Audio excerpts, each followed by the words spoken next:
Nice, Amber. Thank you. That's what I was going to ask for. All right. So, good morning, everyone. Welcome.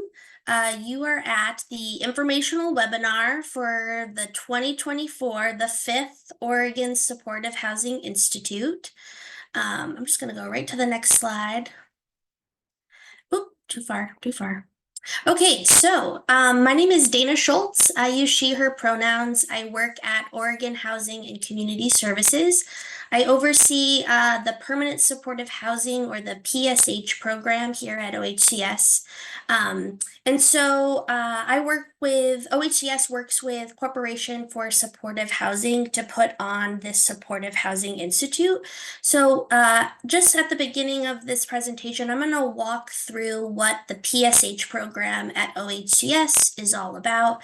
And then I'm going to pass the mic to my friends over at Corporation for Supportive Housing to introduce themselves and walk you through what the Supportive Housing Institute is all about and how to navigate the request for applications that was just released so you can submit that on time and have your team participate in the Institute.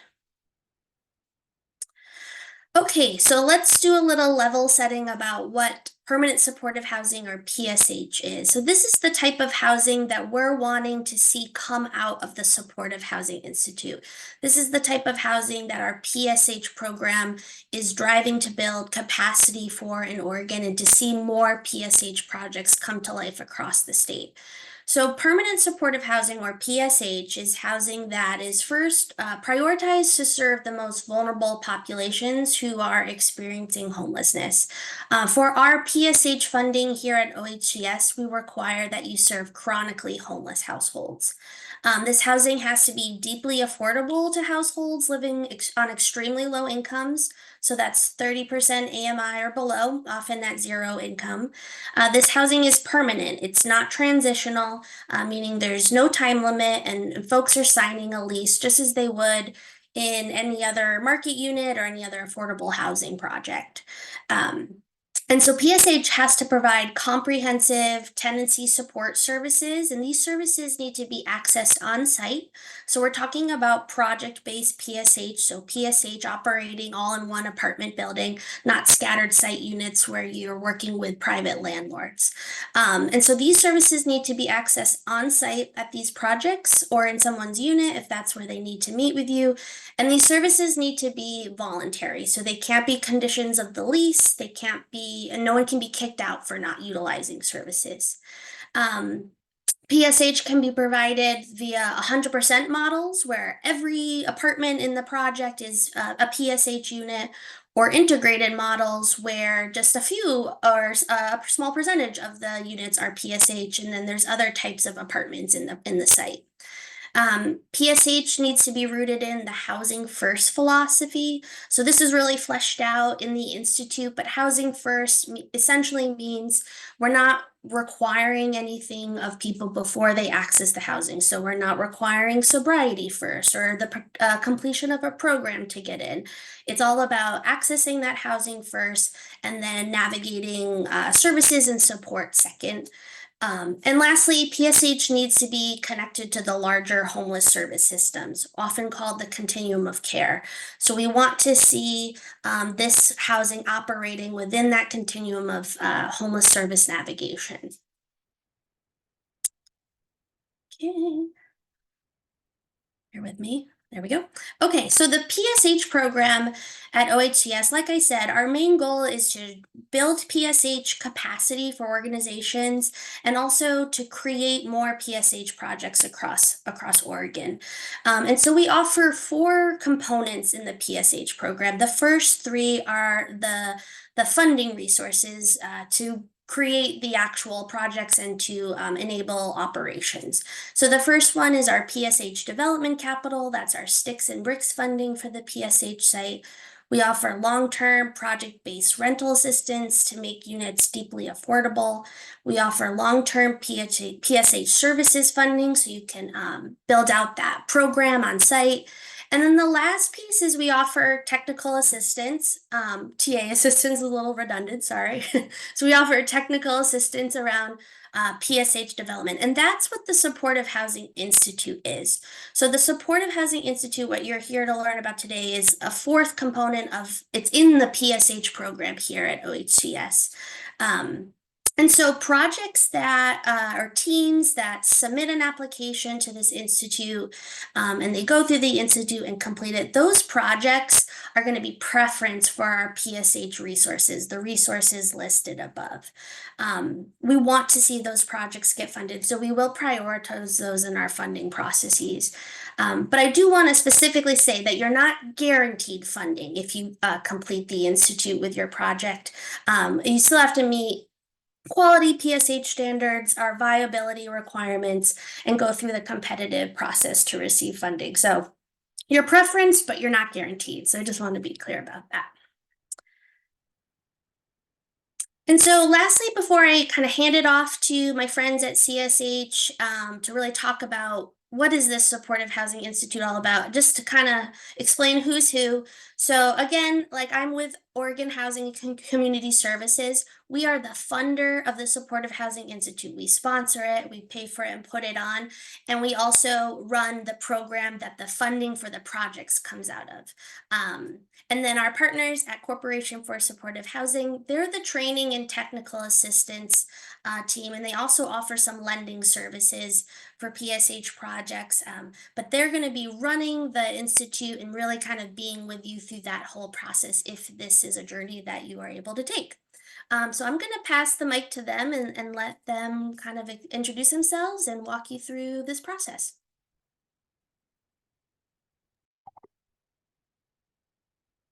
I think, did you just hand it to me, Dana? Sure, Ray, you go ahead. Cool. Okay. Hi guys. Sorry, I had to step out for just a second. I knew that No was going to worries. happen. Welcome in everybody. We're happy to see you here. My name is Ray Trotta. I use they, them pronouns. I'm with CSH. So I can explain a little bit again about mapping the parts of the Institute, but we're the training and technical assistance providers and also lending, and we'll each introduce ourselves and our roles. For those of you not familiar with CSH, you can look us up on the interwebs, but we are a national nonprofit focused on supportive housing. So we find that for a lot of people, we're sort of that go-to source of how do you implement quality and sustainable supportive housing. So that's really what the Institute is about. Dana and our partners at OHCS are really awesome. And Dana, thank you for saying friends. We really are friends after 5 years, which is really cool. Friends with both OHCS and pretty much everyone who touches the Institute. It's really a community building effort that we're happy to be a part of. We host these institutes across the country, and Oregon is starting to be pretty well known for ours, which is very cool. I started at CSH in 2019, which is also when we started the institute, and we have graduated a cohort every year since, which is really, really exciting. So we're on our 5th institute, which is very neat. And if you come into this institute, you can know that you're joining a pretty cool crowd of folks who are devoted and committed to supportive housing throughout Oregon. I will pass to my colleagues. You guys can just go in order. And then just so you guys know the format of this webinar, we'll give a little background on the Institute and let you know why it's fun, why we get pretty good feedback on it. And then some logistics around the RFA and the application. And we have very few slides. I think I have about 7 for our part, and then we'll just pass it over to questions. So just so you know, there'll be lots of opportunity for you to engage with us as you wish. And also if things come up, of course, put in the chat and we will make sure that we respond. I believe we have ample time to respond to everyone's questions. So I'll pass to Lori. Well, thanks, Ray. Hi, everyone. My name is Lori Gutierrez. I use she, her pronouns, and I'm a senior program manager with CSH. And so my role in the Institute is kind of like your host. So if we're meeting in person, I'll be there to hang out with you while we're training. I'll introduce the trainers. For the sessions that we're meeting online, I will introduce the trainers to you. I'll be there to answer questions. If you have questions between sessions, you can email me and I will do my best to answer. Yeah, I think that's all. I think that's everything. And I'll pass it off to Amber. Hey y'all, this is Amber Buning. I use she, they pronouns. I'm with the training center at CSH. So part of the work that we do as a national organization is create trainings for folks who are working on the ground. We have a lot of different webinars that we host, and part of my job with the Institute is to create the content, manage all of the trainers that we have coming in.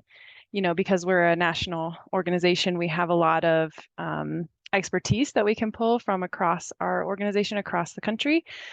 So helping manage those folks that can come to you with their expertise.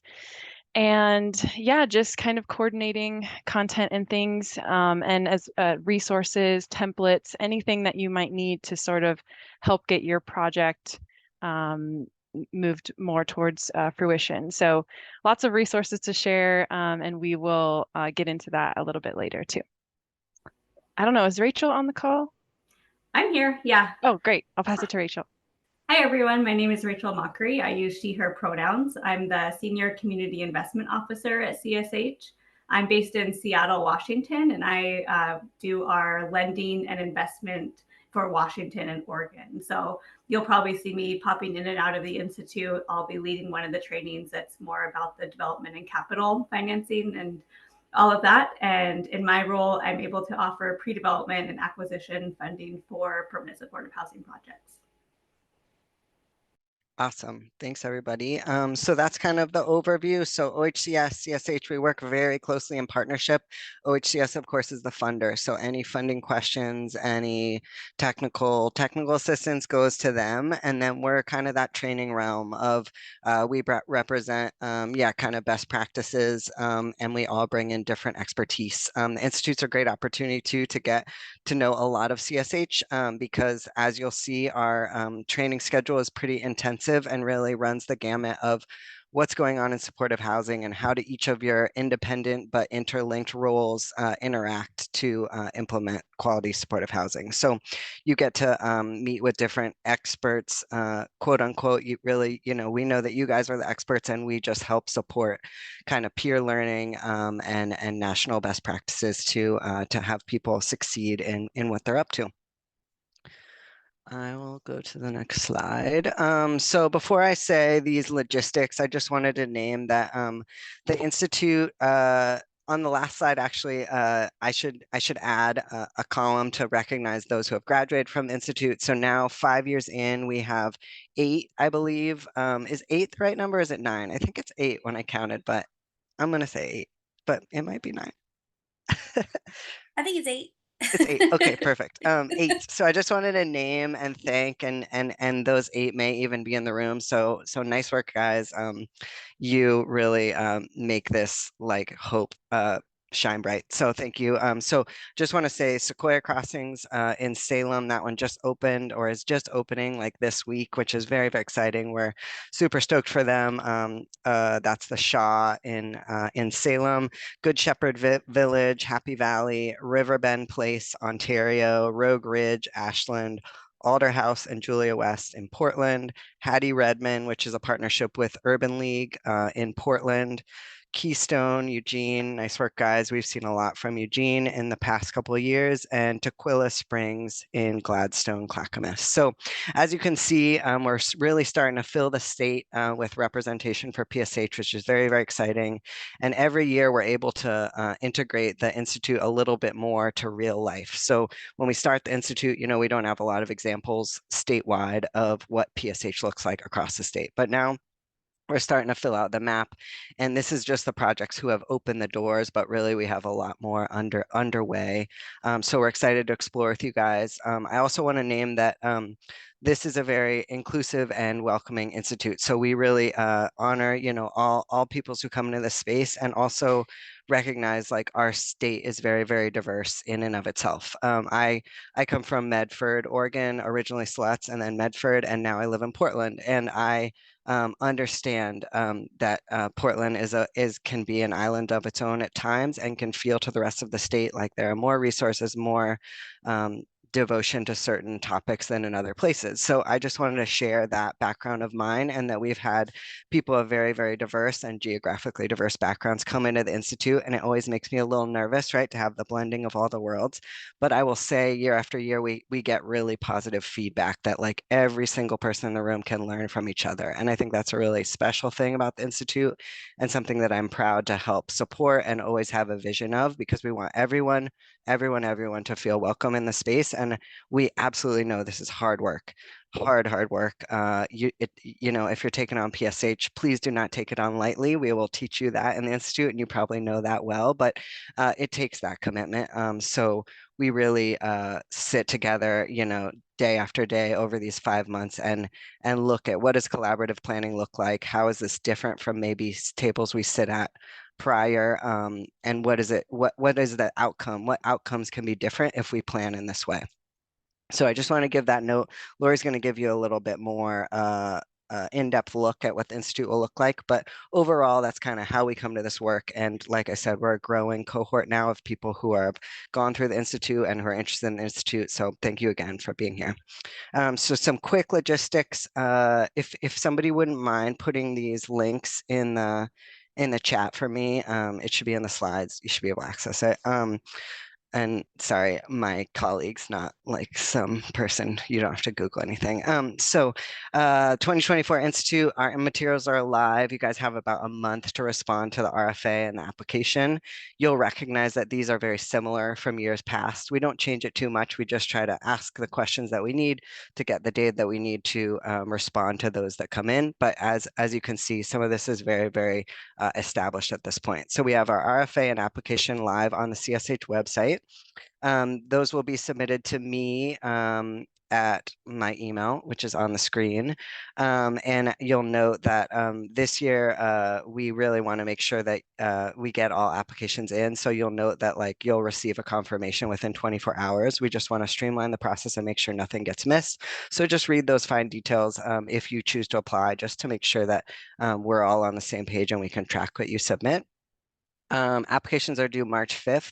We give you by midnight. We understand everyone has a lot of different jobs and hats, and sometimes people need that night hour to get it in. So you have it. March 5th, we also do have to hold the line. So please do get your applications in by March 5th so we can review your response.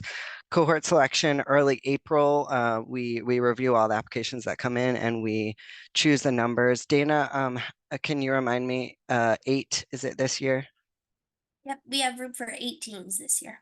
8 teams, thank you. We have room for 8 teams, so there will be eight in our cohort, which will be announced in April. And then the Institute trainings, which you'll see, we already have the dates selected for those, are May to September. And Lori will describe more of how that works. Yeah, how that plays out. Cool. All right, so I'm going to pass to Lori. So you can see the training schedule and the topics on the screen there. And I do want to highlight that 3 of the sessions will be in person this year. Salem is our default, and I think we're working on getting one in Portland this year so we can do a site visit to one of the projects created by graduates of the Institute. So the plan for each session, which will go from 9 to 3 or 4, is training in the morning. So we'll have someone on one of those topics on the screen. Peer knowledge sharing, it can look like breakout groups, and then also project work. And then we'll follow that up with an hour lunch break. And then you come back and you'll do an hour of work within your own teams, focusing on the deliverable or like the supportive practice associated with the training in that session. And during that time, if we're meeting virtually, Amber and I will be available to answer questions. You can pop out of your groups and ask us questions. If we're in person, it'll be me and the trainer of those days who will be available to answer any questions you have. And then at the end of the day, we like to come back together to share what you've been working on and just wrap up the session.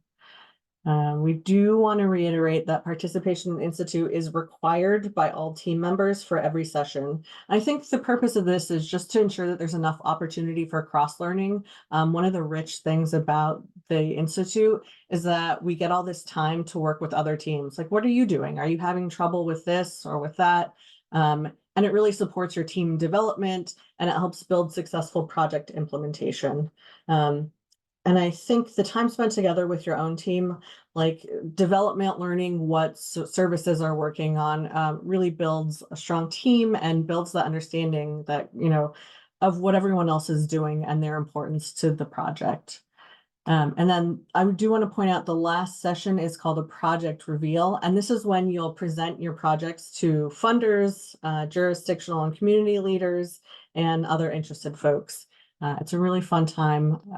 I think there's usually a question about this. So your project does not have to be fully developed when you're doing this project reveal. You're just going to share where you are with your project at the end. Awesome. Thanks so much, Let's Lori. And just to underscore, we do require participation. So again, of course, we are people in the world. We understand, sickness and things come up. So that, of course, we have space for that. That being said, when you apply to the Institute, when you name your team, we want those partnerships to be real and concrete. So if you have chosen a service provider, that is a service provider that you really want to work with. There's a reason and a vision for your coming together. And then you come to the table together, month after month to really revisit all the things that it takes to put a program design in place, to program design, finances, all the things, partnerships that it takes to put supportive housing together. We get a lot of questions about that. We also get questions about, whether or not you can attend virtually, etc. So we're going to, if it's an in-person and all things are go for in-person, you will be required to attend the in-person session. We will not have a hybrid option. And then if it's a virtual, same thing, you'll be required to attend the virtual. We've done this year after year at CSH, and it really, it's hard to understand maybe before you go through it, but then after, I would say with resounding effect, we really hear that is a critical component of our institute. And again, like I said, it's hard to do things differently. I know that, that, our clients know that.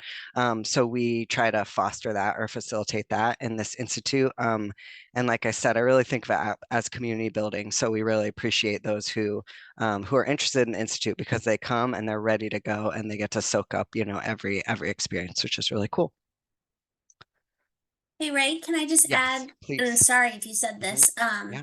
but OHCS can reimburse travel costs if you're traveling, I think it's farther than 50 miles to the location. So we can cover, actually, I think we can cover travel costs for all, like driving, gas, and then we can cover hotel and food for folks traveling farther than 50 miles. Awesome. Thanks so much, Dana. So the meat and bones, and then again, we'll get to your questions. So if you follow that link that Amber put in the chat, thank you, Amber, you'll see a button for RFA and a button for the application. So the RFA, again, just kind of a high level overview, which you can explore yourselves. We give a pretty thorough about the Institute, and I encourage you to read that because it really says, what is CSH's lens, what is OHCS's lens, and then what are we looking for? What are some of the components that we're looking for a good applicant for the Institute? So please do read that part. It has some intention behind it. The focus population, as you know, OHCS has chosen chronically homeless for PSH projects. So make sure that aligns with your project vision, and you name, the connections of that piece, why you choose that population, how you're going to best serve them. Eligible teams, page 4. So teams consist of 5 to 6 members, and the 6 there is asterisked because we encourage and really welcome in professional lived experience in any manner. So again, that just recognizes that, of course, all of us in this work want to work as closely as we can with those impacted by the systems that we're working with. So please integrate that into your team. That could be in the form of a peer support specialist, a community partner, anyone on your team who self-identifies with lived experience. Name that, and then that helps again, get your team closer to making sure that lived experience is integrated at all levels of your project design. Capital resources selection and scoring, that's again the nitty gritty around what is OHCS what is the funding source, how to institute teams interact with funding after graduating from the institute, and then how do we select institute participants. And just so you know, we value many different things when selecting institute participants. So there isn't one thing that will get you in the institute. Usually it's just like a project plan that you're into that you can name, and that you've named the chart of like, we're partnering and we're serious to partner with these people. You don't have to have experience in supportive housing in any one direction. We just want to see that commitment, and you kind of really to like name what the point of your project is and how the institute may help. And scoring, please take a look at that, of course. Just make sure you answer every question, you're thorough in the response, and then you'll see how we break down the scoring. And just so you know, we do prioritize or give preference to those who are serving the populations who are overrepresented in homelessness across the state. So Black and Brown communities, LGBT, especially trans individuals. And then we've also put tribal and rural in those categories, just to recognize kind of how intersections work across all of our communities. So please take a look at that. And again, the more integrated your project is with those who are being served, the better it'll all go. So we look forward to seeing your responses in that regard. Oh yeah, I think Dana already mentioned this, but if your team has participated already in Institute, other teams may be preferenced. Just ask us questions, especially of OHCS if you have.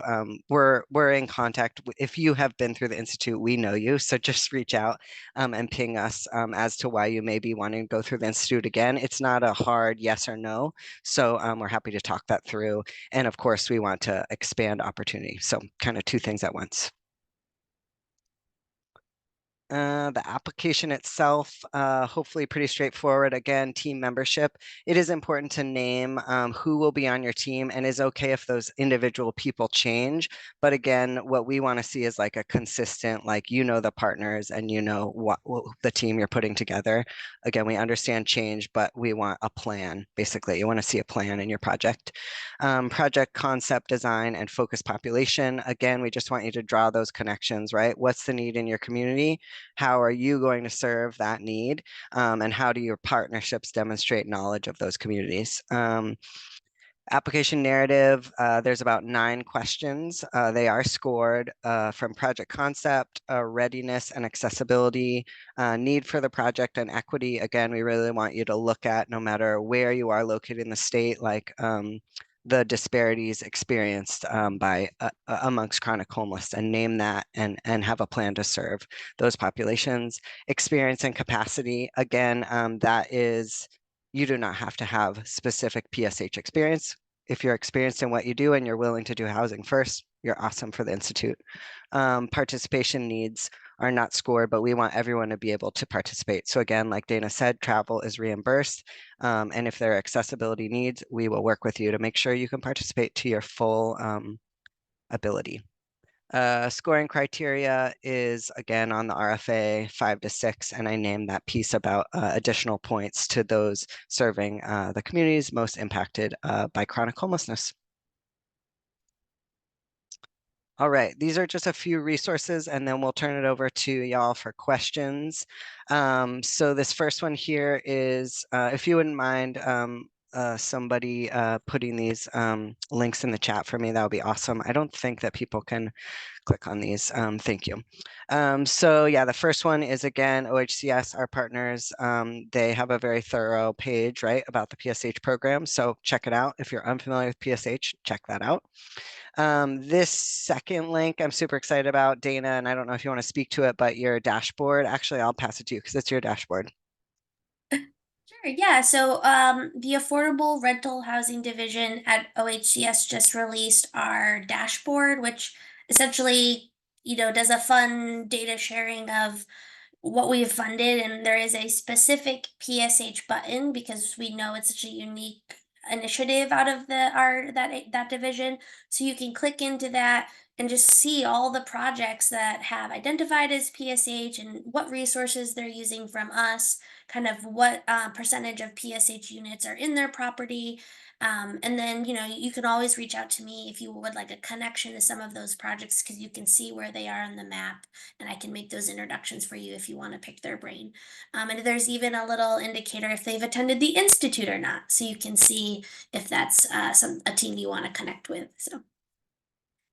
Awesome. Thanks, Dana. And congrats again. That was a blank map when we started in 2019, and now it's full of dots. So super cool. I'm really proud of this partnership. So the Institute 2023 project reveal. So Lori named that at the very end of the Institute, which is something that usually makes people a little bit nervous, is the final presentations. We don't want it to make you nervous because it really is just an opportunity to tell your story. And you get 3 minutes or 5 minutes. It's very short. And we just really want you to like show off your work, be proud of what you're up to, and also name what you're up to so then you can utilize that for future funding and mobilization. So a lot of what CSH does really is coaching and modeling, right? We want you to feel empowered in what you're doing and we want you to feel confident with your plans. So we support that in many different ways. And by the end of the Institute, that's kind of one deliverable that we all participate in, and we celebrate you through that in telling your story. So it's kind of a fun thing. OHCS has a YouTube channel that it's up on. That's the 2023 project reveal. Each team gets to, speak on their own behalf. And it's a pretty cool thing. We also have gotten increasing interest in that event. So it's just a great way to like name yourselves and celebrate what you're up to. Hey Ray, I just want to Oh yeah, say thank you. one thing about that too. Yeah.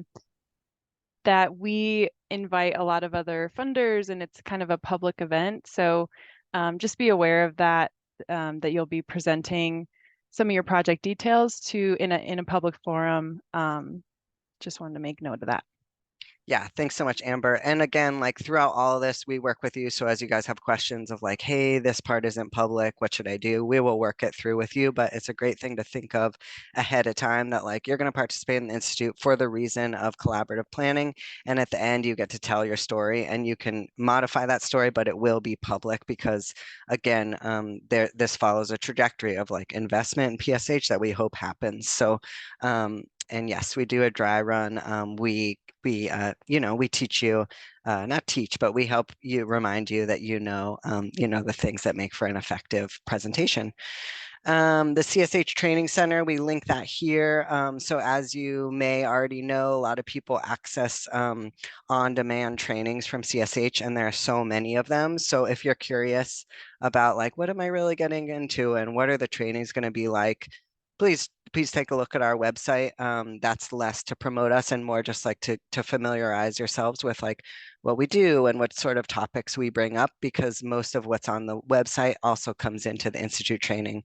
It's kind of how we've built it. And also there'll be a partnership with the training center through the Institute. So you get in-person quote unquote in-person and on-screen time with us by being Institute members, and then you get access to the training center. So it pairs that to like be able to boost your teams with knowledge and information. And then CSH lending and community investment, Rachel gave a plug there in the beginning, but again, just to know that if you are exploring your financing options, we can, Rachel specifically, I should not explore your financial options with you because I don't know what's going on there. So Rachel is competent in that area and will help you, think through community investment. And if there are options that you need to put your project forward, CSH may be able to help. I think that is it for me. So let me just pause real quick and see if I missed anything. Dana, Amber, Lori, and Rachel, and then we can turn it over to y'all. I just wanted to add, I received a question. Do buildings have to be like brand new, like not built yet, not in operations yet? And the question is yes. So this project, or sorry, this institute is trying to support projects that are not yet developed. So we're starting at those initial planning phases to get you to be able to access development resources. You can be using a property that's built but not operating as PSH yet, and you're going to do some rehab to get it to a PSH place, that's acceptable. But it can't be a project that's already up and running and you're just wanting to kind of workshop, you know, and learn more about PSH as you're moving through the process. That's a different training that we don't offer quite yet, but yeah, so there has to be a new project concept, really early phases, to be eligible for the Institute. Yeah, thanks, Dana. And yeah, the Institute really is designed for planning, right? Pre-development, like what are the things that come into play as you design a building? What are the things that come into play as you design services? What are the things that come into play as you look for partnerships or further partnerships in your community? So that's really what the Institute is. And like Dana said, if there's more of an operations thing you're interested in, you can reach out to us in another regard. But yeah, that's not what the Institute is at this moment. Yeah, Lori, Amber, Rachel, anything else before we open it up? No, don't think Cool. so. Right on. Okay, cool. Awesome. Well, we are here. Yeah, I will open it up for questions if you have them, and also we'll just be hanging out because we know that you know, sometimes it takes a second to think. So please pop it in the chat or just raise your hand and we will call on folks as it comes. And thank you if you are now done. Thank you for attending. We look forward to seeing what else is coming through the pipe for PSH. It's very exciting. Thank you, Parker. Are government employees partners allowed as team member? As a housing development coordinator for Tillamook County, I don't fit well into the team member category description. Yeah, thank you so much, Parker. So yes, absolutely. Yes, we name some typical umbrellas or buckets of which people fall. So development, services, property management, lived experience. Those are just examples. And yes, absolutely. The point is to fit to make your project team relevant to your community's makeup. So government partners have certainly participated in all regards, and we love interesting partnerships too. So if you're like, hey, I'm blah, blah, blah, and this is why I'm into supportive housing, awesome. We support you and welcome you. Brandy. Thanks. So we are a nonprofit that is, we are not a CDC developer, but we're hoping to be the developer on our project. We already own the land and we want to be the service provider. And we'll have a separate property manager, but I just wonder, can one agency be both the developer and the service provider? And do you have like different members of our team? Like, what would that look like, I guess? Yeah, great question. And yes, so you'll see yes, absolutely. We have, again, different amalgamations of project teams come in. We certainly have had people who are one agency and they do all three things, or one agency and do two things. So yes, whatever works for your community. And in terms of your team makeup, I would just make sure that you are still defining kind of knowing that person's lane and that they're representing, say, development, and that this person really is a service lead and they're representing services. So that's kind of what we want to see on your project team. But yeah, no issues if it's the same organization, because yeah, it's great either way. Dana, anything to refine in my response? No, that was good. Okay, I cool. agree. Can I Is ask that, one yes, follow-up? please, go That's ahead. helpful, Yeah. yes. So what about like our architect partners or our contracting partners? Do they factor into this at all? Yeah, great question. So again, we have had, it's cool to speak from experience now, because really everything you guys have asked thus far, we have seen come through the Institute. So it is really what works for your community, right? We have had architects on the Institute teams, and it's been awesome. I don't know, I didn't get involved in like how that person was funded or, you know, how that works on their side. We don't get involved in that piece, but we have had architects at the table. And I will say that has been a super cool experience, because same thing, right? We're talking about trauma-informed design. That architects gets to learn all of the aspects of supportive housing as well as everyone else. So I would say, yeah, the more diverse your team, the better. And contract, yeah, same thing. It's like whatever works for you guys. I would just make sure that, again, property management is well represented, services is well represented, and then from there, you know, you tell us why your team works for you. Okay, I'm going to go to Nolan and then we'll go to the questions in the chat. Yeah, I had a question kind of following up with what you said about the development in the first question. So I was thinking I'm based in Klamath Falls, Oregon. And I met another local project manager who is working with the community college here to build tiny homes. And we were thinking it would be cool if, he's building the tiny homes, young people are getting experience building, and then we kind of took over those later and turned them into permanent supportive housing because they don't have necessarily a plan with what they want to do, but they want to help homeless people in Klamath Falls. So would that not, because you said that you want only projects that are going through the entire development phase, would that not qualify then for the institute? That's interesting. So there's a couple layers there. So I don't know if the funding, you'd be eligible for that funding for that type of project. So that creates a little bit of a sticking point because we don't build tiny homes with the development dollars, unfortunately. But I mean, yeah, I think this is one way to think about it. I think you'd still be eligible, but you have to because the project isn't like come to life and it's not PSH yet, and there'd probably be room to make modifications. But a lot of part of the institute is talking about designing with intention, and if those units are already built, you kind of lose that element. But I think you can explain kind of your need and how this really fits in your application. I don't think it's an absolute no, unless Ray, you disagree. It's a little gray. Yeah, Nolan, I would say, we are OHS specifically, and then we usually partner as well. But yeah, I would say maybe reach out if you have follow-ups on that, and then yeah, Dana, we can chat. But I think you covered it. I will say tiny homes is sort of like a hot potato, a bit, or not hot potato. It's something hot. We should just talk about it.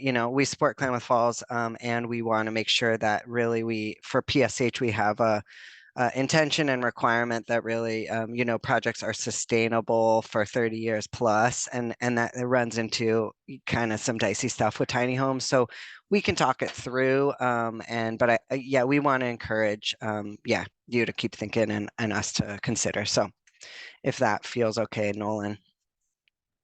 Yeah, Nolan, definitely reach out if you want to talk more about it. I know if you feel like I don't want to take up too much time on your specific project, so we can definitely chat more if you have more questions. Yep. Anything else, Nolan? Are you good?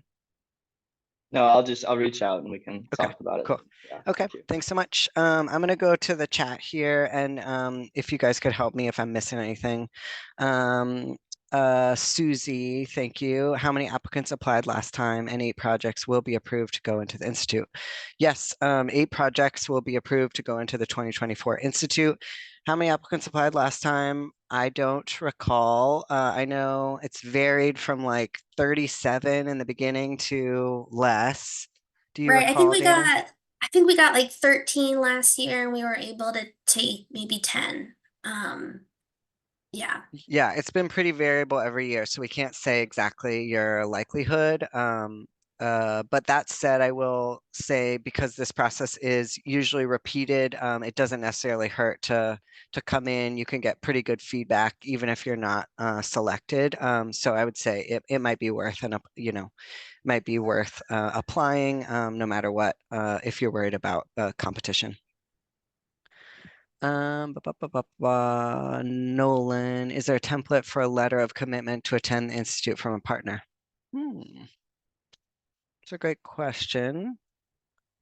I don't know if we have that, Amber or Lori, but I will loop back Nolan, and if we have it, we'll send it out. I would say nothing required from our end. So again, just in whatever way you guys feel comfortable naming your partnership, and if it could be, like a letter you write up that says, "Hey, this is a way in which we plan to partner," and get your signatures on it, even better, because it really shows that you've thought through that commitment.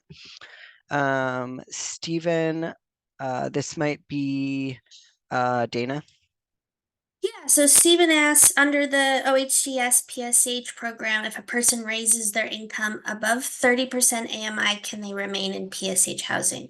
Yeah, so it all depends on what resources you're using for your project-based rental assistance. PSH has to utilize project-based rental assistance. And so if you're requesting the rental assistance from us, we fund that at 60% AMI. So we're paying you 60% AMI rents, which means a person's income can go that high. And even if they surpass that, we don't make you ask them to leave. They just don't receive rent assistance because they have enough to pay the rent amount. So their income can increase and they can actually make up to 60% AMI to even enter the unit. We just want to make sure that the housing is affordable to 30% AMI below. That's why we require rental assistance, which subsidizes the unit. So depending on, they pay 30% of their income. So if they have zero income, they're paying $0 in rent. If they have lots of income, they're paying 30% of that towards their rent, and we pay the difference between that amount and 60% rent amounts. Thanks, Dana. And just a reminder on Housing First and permanent supportive housing, the reason why it is permanent is because it is that person's choice. Once they're eligible, it's voluntary for them to be in the housing, and then is their choice to stay in that housing or move out of that housing. So there's no a program kicks someone out when. That's not Housing First. We honor choice and permanency for that individual. Brandy, is there a maximum? Oh, one thing, yes, sorry. in the institute, I'll make sure to be at each session to really explain the dynamics of the funding and the OHCS program, so you learn those components as you're planning and you're not blindsided by it when it's time to seek funding. So you don't have to know all the nuances of the PSH funding right now. We'll work through those in the institute as well. Great reminder. Thanks, Dana. Brandy, is there a maximum number of people who can be on a team? Is it really capped at 6 or can you have more? Yeah, so that's a great question. Love the enthusiasm. Yes, we do have to cap it just for reasonable numbers in our cohort. And that being said, when you choose your 5 to 6, really make sure that you're careful in your choosing. So we have a lot of people who are interested and they also want to pick and choose a lot of the time. And this isn't a pick and choose scenario. This is you're committed to this project. And if you're a developer, you're going to sit at the table for the services session and the property management session and the finance session, etc. So we really want to see that commitment. And unfortunately, the numbers are really just to keep things reasonable and safe and manageable for our trainers. And Did you have just something to additional? Yeah. clarify a bit on that, if you do not have a person with lived experience on your team, which we really want you to, then it's capped at 5. Yeah, The thank you. 6 is to make space for the person with lived experience to bring onto the project. Thanks so much, Lori. And yeah, if you have questions, just reach out. We can always, think through your project team, help you think through your project team. Tammy, thanks for the question. Would this be a project-based voucher? Okay, Dana. Yeah, okay, so would this be a project-based voucher PSH model going through the housing authority, or would it be going directly to the project? So this institute is to do planning, and then you decide what funding you want to go for. So if you want to reach out to, say, Home Forward or the local housing authority and request project-based vouchers, then yes, you would be using those. But if you're using the state's PSH rental assistance from OHCS, we don't interact with the housing authority on those. We pay directly to the owner, and the agency processes those as operating income for the property. Awesome. Thanks, Dana. Susie, excited. Thank you. Me too. Diego, yes, great question. I think, yeah, Diego and Nolan, just please reach out to Dana. Dana, if you want to pop your information in the chat, any project specific question like, hey, I'm thinking of this and this and this, that's definitely a good thing to talk through with OHCS and then and or CSH. So, she'll loop us in and we'll make sure that you guys feel good about your plan and whether or not the Institute is right for you. Yeah, it looks like Diego is wanting to know when he can correspond with us up to. So like if you plan on attending the or applying to the institute, we definitely want to talk early on so you have time to put an application together. So we can definitely, once you reach out, we can set up a meeting to talk and talk about the project, and we can make sure you're actually eligible. But make sure you do enough that early enough so you have time to apply if you decide to move forward. Yep, absolutely. Parker, you good? Saw a hand. Good, cool. Okay, right on. Okay, we have a few minutes left. Thank you again for attending. If you think of any questions, we're still right here. Yeah, overall, I think the Institute's a pretty good feel-good spot. So if you come in, we'll be happy to have you and work with you. Like I said, it's a growing group, which is really cool for Oregon. And I just want to name it's a diverse group in all ways. Our PSH cohorts are really, yeah, all the things we can think of for Oregon, who we are and represent. So really excited about that. Thank you, Frida. Yeah, just let us know. OHCS is very approachable. So if you have questions, reach out. CSH, same thing. And Nolan, go for it. Okay, I just have some more general questions this time. Yeah. So there is the maximum team members at 5/6, but is there also, do you have to have at least 5? Because there's only this 3 required, roles that you've stated, and then maybe like a 4th lived experience, but that would only be 4. So do you have to have 5 people? No? So yeah, again, whatever works for your community, and that you name, why you chose this, and that folks have commitment. That's really what we're looking for. So yeah, you choose your own adventure there, and again, we're just looking for commitment, and knowing your role and how you'll partner. That's what's most important when coming up with a team. So in terms of the commitment, if an organization, does really want to be involved, and they have a person that can attend maybe like 4 out of the 5 training sessions, would it be okay for them to send like a different person to that 5th training session? Or, do you really want to have the same person, even if they're representing the same organization in the same role, if they can't make like one of the training sessions? Yeah, smiling, because it's like the slippery slope where we really want to honor individuals as humans who have very busy lives. And also we have pretty limited spots for the Institute, and they are very sought after. So we really do honor teams who, demonstrate a commitment and show us that they can come. That's kind of what I want to say right now. But Dana, anything you can think of on that piece? Yeah, it's a good question. We get it every year. I think we'd actually prefer if a person has to miss, then they just miss and there's not like a shuffling of players. Unless like you really feel strongly like we want this person there, this replacement there. I mean, we can be adaptable. We just really we don't want you to assume that like missing is like an actual option. Like, of course, people are gonna get sick, things happen, vacations are planned. So like if you have like a partner who can definitely not be there one session, I don't want that to deter you from applying. But just yeah, that reiteration of we really want the same people there every time. And to your first question, like we've seen teams with 3 people, so you can do not the bare minimum, but the minimum roles and just have 3 people on the team. So that's fine. Yeah, thanks, Dana. Go ahead, Parker. Do projects need to be like shovel ready by the end of the institute? Like when you make the presentation, and in my situation, we have a great site selected, but we don't have the infrastructure there yet. Can we begin the planning work already? Because these take lead time. Yeah, absolutely. You don't have to be shovel ready. We don't expect you, there's no requirement to seek funding at the end of the institute. You can put it off and we still will, prioritize you for funding when you're ready. We want to see every project that goes to the institute eventually get to the place where they start building. But if you're not ready, that's totally understandable.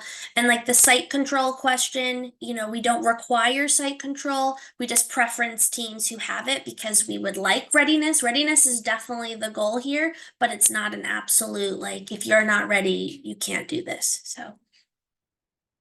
Yeah, and if you look at the scoring criteria, that one's only 3 points. So there's a 1, 2, and a 3 in terms of readiness. And I would say that usually doesn't make or break a project. So I would say, yeah, whatever works for your community, as long as again you really like name clearly your drive for a experience like the Institute, that's what we're looking for.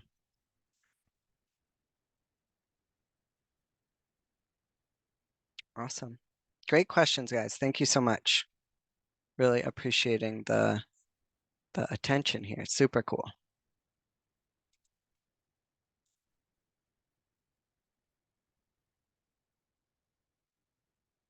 Awesome. Thanks, guys. See some excitement. Super cool. Love it.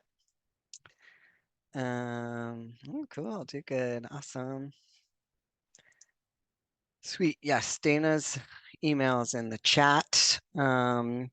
And yeah, feel free to shoot us questions. That's what makes this. We really want your application, to make sense. So we don't want anyone to go through the process unnecessarily or without the guidance they need. So yeah, please feel free as you digest all this information, which we know it's a lot, to let us know what you need. Go ahead, Nolan. Doing great. Okay, I just wanted a little bit clarification about like the income requirements. So at all times, the average income for all the tenants living in the unit is supposed to be 60% or less of the AMI, right? No, so basically, so say you want to use the OHCS PSH resources, so you want to use that rental assistance. We structure that at 60% AMI, meaning no one who's making more than 60% AMI can access those units, and no one and we pay at the 60% AMI rent amount. So generally for chronically homeless folks, they're going to be at 30% AMI or less. And so they pay 27 to 30% of their income, and we just pay the difference. Their income can fluctuate the entire time. We're not monitoring that, but the rental assistance will fluctuate along with that. So they make more, we pay less, is how that works.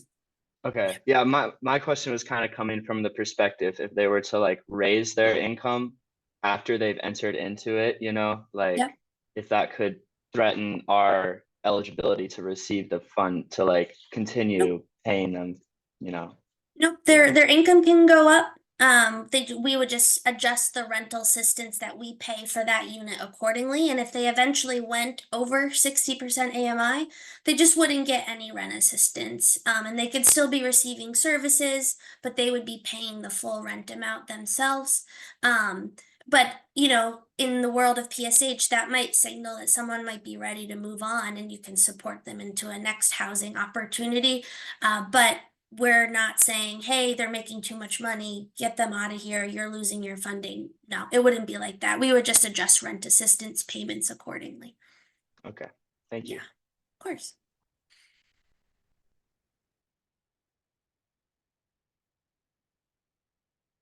Awesome. Thanks, guys. So we made it. Great questions. Yeah, super cool. 1 minute left, so get in those last thoughts. And thank you. Should be fun. 5th year, super cool.